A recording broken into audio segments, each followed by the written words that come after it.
আসসালামু আলাইকুম রহমতুল্লাহ। তো আজকের ভিডিওর থাম্বনেল টাইটেল দেখে বুঝে গেছেন যে আজকের ভিডিওতে আমরা দেখাবো যে কিভাবে একটা ডিজিটাল থার্মোমিটারে ফারেনহাইট থেকে সেলসিয়াসে কনভার্ট করা যায়, সেলসিয়াস থেকে ফারেনহাইটে কনভার্ট করা যায়।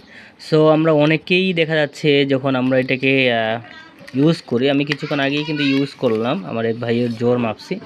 সো তার জ্বরটা মাপার পর তার জ্বরটা আমি যখন মাপছি, ঠিক আছে, তো সেই ক্ষেত্রে আমাকে যে দেখতে পাচ্ছেন এখানে 36.9 সেলসিয়াস দেখাচ্ছে, এখানে সি দেখাচ্ছে, দেখেন এখানে সি। তো আমরা অনেকেই সেলসিয়াস বিষয়টা আমরা বুঝি না, আমরা নর্মালি ফারেনহাইটেই কিন্তু জ্বরটা দেখতে হয়, এটা সবাই আমরা প্রিফার করি, ঠিক আছে। সো দেখছেন 36.9 ডিগ্রি সেলসিয়াস। হ্যাঁ, তো এটাকে আমি এখানে ক্লিক করলে অফ হয়ে গেল। এখন কথা হচ্ছে এই যে সেলসিয়াসটা এটাকে কিভাবে আমরা ফারেনহাইটে কনভার্ট করব, কিংবা যারা ফারেনহাইট থেকে সেলসিয়াসে কনভার্ট করতে চাচ্ছেন, সো এই বিষয়টা কিভাবে করতে হবে আজকের ভিডিওতে আমরা স্পষ্টভাবে এটাই দেখব।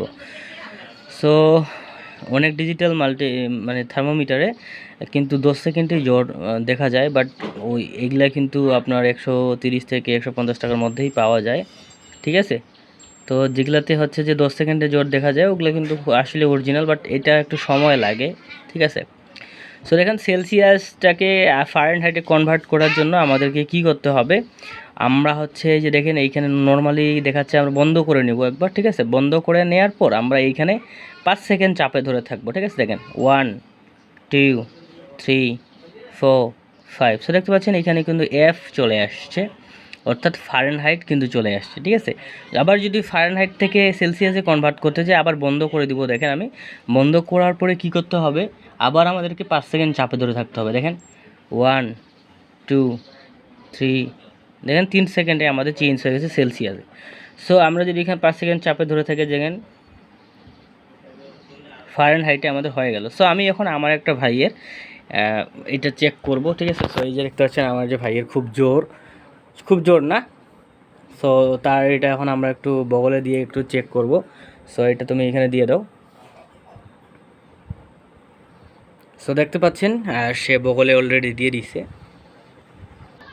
সো দেখতে পাচ্ছেন জ্বরটা কিন্তু এখানে ধরা পড়তেছে 98.7 থেকে 98.8-এ চলে গেল। সো এইভাবে কিন্তু জ্বরটা পর্যায়ক্রমে আপনার কতটুকু রয়েছে এটা কিন্তু এখানে ক্যাপচার করবে, ঠিক আছে। তো নর্মালি আপনারা জিওবার নিচে দিয়ে চেক করতে পারেন কিংবা বগলে দিয়ে চেক করতে পারবেন, কোনো সমস্যা নাই। সো আপনারা দেখতে পাচ্ছেন থার্মোমিটারটা একটা শব্দ করতেছে, তো আমরা এটা সুন্দর করে এখানে নিয়ে নিচ্ছি। সো নেওয়ার পর আপনি যদি দেখেন জ্বরটা কিন্তু এখানে আর সেলসিয়াসে নেই, এইখানে কিন্তু ফারেনহাইটে চলে আসছে। সো দেখতে পাচ্ছেন জ্বর হচ্ছে 99.7 ডিগ্রি, ঠিক আছে, অর্থাৎ হচ্ছে যে 100 ডিগ্রি জ্বর এখনও হয়নি। তো জ্বর এইভাবেই আপনারা হচ্ছে পরিমাপ করতে পারবেন, ঠিক আছে।